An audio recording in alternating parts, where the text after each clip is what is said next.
Assalamualaikum warahmatullahi wabarakatuh. So, ini untuk chapter 3 di mana saya akan elaborate explain by kita punya slide seperti sebelum ni lah.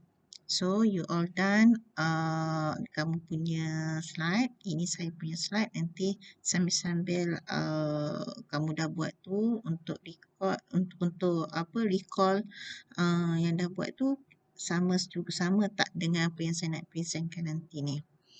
Okay, so stabilization method and surface protection, chapter 3 di mana kita banyak menceritakan tentang kita punya cara seperti sebagaimana yang kita maklum yang slope stability ni dia perlu ada kaedah menyelesaikan kestabilan cerun tu. So kita ada dua kat sini. Satu kita akan cover dekat 3.1. Satu lagi kita akan cover dekat surface protection 3.2.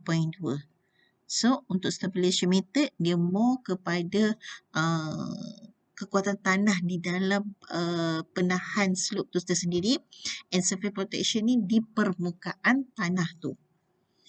Okay. Dia dalam stabilization method ni ada 6 method yang biasa digunakan especially di Malaysia, tetapi kalau ikutkan kaedah banyak lagi yang boleh kita buat protection. So 6 ni orang kata knowledge untuk you untuk tahu antara 6 ini adalah cara ataupun method yang digunakan untuk cover ataupun kaedah bagi pelaksanaan kestabilan cerun. Kita ada 6. Yang pertama MSE wall, yang kedua Gabion wall. Yang kedua adalah soil nailing. Yang ketiga berkaitan dengan Gabion wall. Yang keempat creek wall. Yang kelima rubber wall. Dan yang keenam adalah RC wall ataupun gravity wall. So this is a mechanical stabilized earth wall ataupun pendek kata memang ramai orang akan panggil MSE wall. Yang ini you ada belajar juga dalam pengiraan. Tapi yang bahagian slope you tak ada mengajar pengiraan.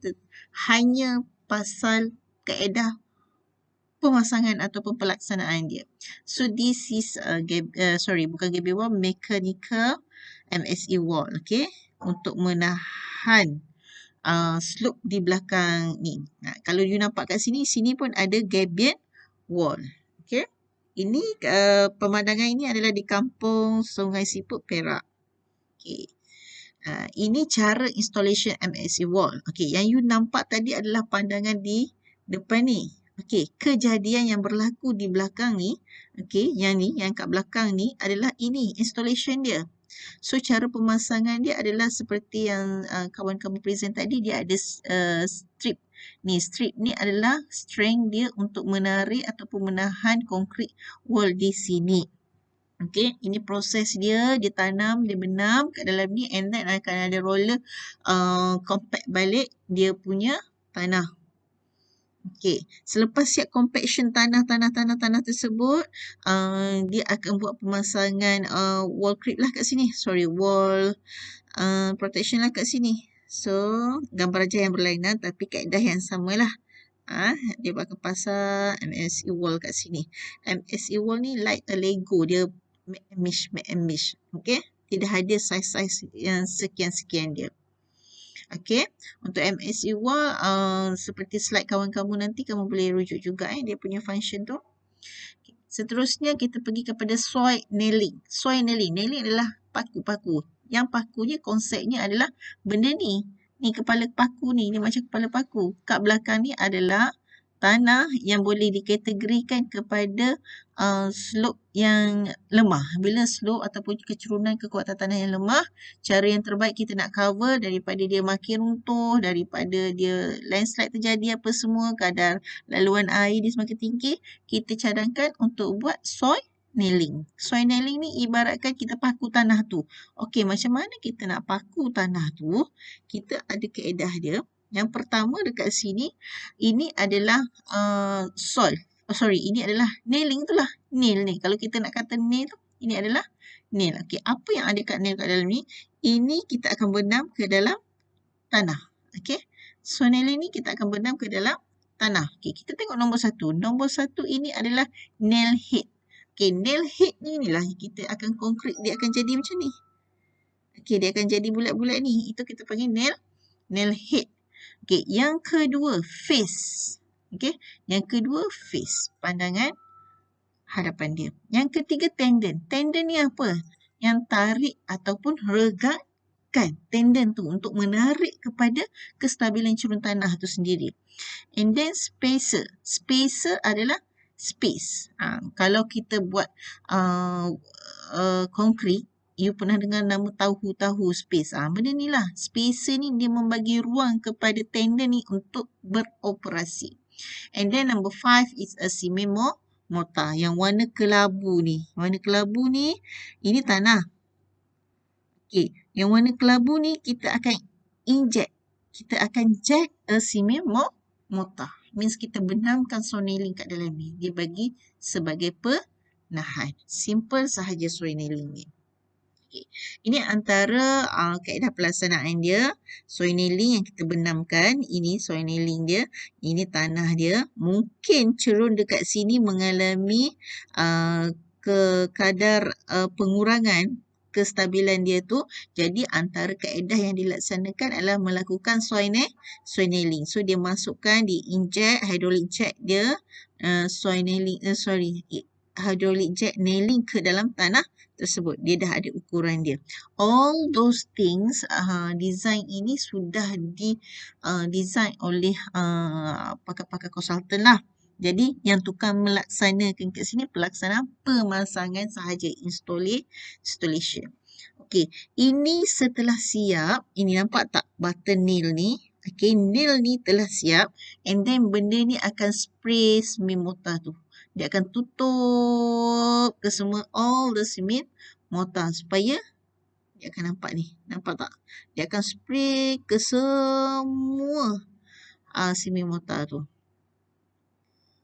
Okay. And then samalah sampai habis di sekeliling. Ya, ini antara nail yang nampak masih lagi dalam proses pembikinan. Okay, selepas siap nailing tu, kita memang tembak dengan spray mortar. Okay. Itu untuk pelaksanaan kaedah soil nailing. Okay, seterusnya gabion wall. Okay, gabion wall adalah untuk menahan juga semua. Ini adalah untuk menahan slope itu, kestabilan cerun tu. Tapi gabion wall ni, kalau ni saya rasa yakin yang kamu sangat familiar dengan gabion wall ni.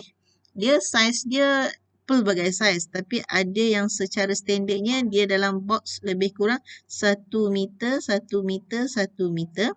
Okey, slide yang daripada kawan you tadi, Hood, you boleh tengok itu ada pelaksanaan cara mengikat, install kepada gabion wall ni. So, dalam-dalam ni ada batu.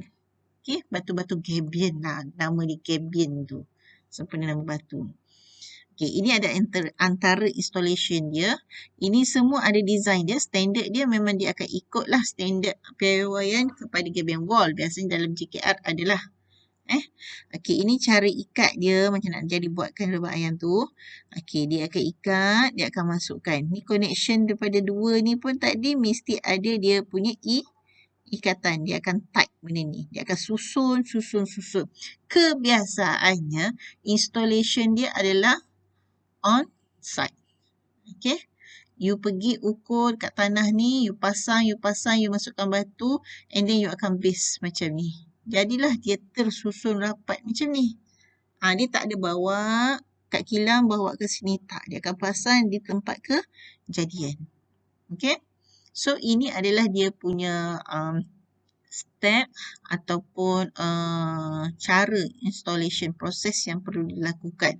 Dia kena ada 2 kaki better, dia kena ada ruang, okay, granular material, crusher limestone. Yang you cakap tadi batu-batu tu adalah crushed limestone, di mana kita boleh katakan gabion jugalah, batu gabion. Jadi dekat sini, inilah yang kata-kata tadi untuk bila dia direct, dia tak boleh direct kepada soil. Okay, dia tak boleh direct kepada soil, tetapi dia kena ada satu filter fabric ataupun filter yang boleh asingkan. Contoh dia macam-macam, boleh letak konkrit simen, boleh letak batu-batu crusheran supaya dia tak direct. Okay. Seterusnya adalah berkaitan dengan grip wall. Okay, grip ni rusuk tau. Kalau kamu tengok ni macam rusuk. Tulang rusuk itu. So, ini pun familiar. Banyak juga berlaku di Malaysia. Kalau you tengok ni, di tepi-tepi jalan tu banyak grip wall ni. So, ini grip wall dibentuk macam ini. Pelaksanaan dia mesti di bawah longkang, cut off drain, di dalam bukit dengan two off drain.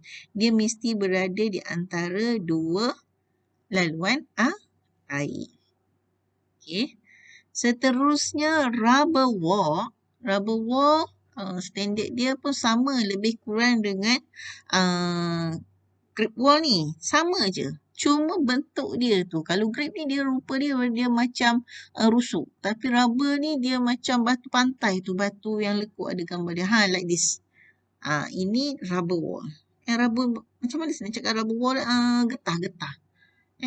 Ada beza. Tapi benda yang sama, installation cara dia pun sama. Okay, seterusnya the last one is a RC wall ataupun gravity wall. Saya berani bagi tahu, saya berani cakap ini pun ada dalam ERS ataupun cuma bahagian saya untuk slope hanya cerita pasal pemasangan sahaja. The detail kira design, detail calculation apa semua dalam ERS. Tak silap saya lah. Jadi untuk RC wall ni kita buat dia ada cantilever wall straight macam ni, dia ada gravity wall dan dia ada counterfort wall. Biasa soalan katanya, please explain 3 types of gravity wall. So like this lah. You kena explain nombor 1 gravity wall, nombor 1 cantilever wall, nombor 2 gravity wall, nombor 3 is a counterfort wall. Okay, so benda ni kalau you nak explain, bagi saya you sketch macam ni pun dah dapat markahnya. Okay, ini contoh kepada RC wall. RC wall ni pun tak ada specific size, dia cuma bergantung kepada slope itu sendiri. Ini biasa tengok kan RC wall, nak dikatakan kalau orang kampung panggil tembok antara pemisah sebelah kiri dan sebelah kanan, sama ada rumah ke apa ke, untuk menahan daripada tanah jatuh. So ini RC wall menahan tanah daripada sini. So ini dia pakai cantilever wall. Okay, ini pun samalah, dia tak boleh direct, dia kena ada cut drain, dia kena ada filter dia ni. So dia tak boleh direct, dia mesti ada up and down drain di tengah-tengah ni, laluan air tu. Okay, so dekat sini hanya untuk 3.1 explanation dia very simple. Saya bagikan dia sedikit kata-kata mutiara kat sini. Jadilah engkau di dunia ini seperti orang asing atau pengembara. Okay, sebab apa? Sebab bila kita sentiasa jadi orang asing atau pengembara, we always want to know. Jadi kita akan sentiasa ingin bertanya. Okay, that is all 3.1. Thank you, class.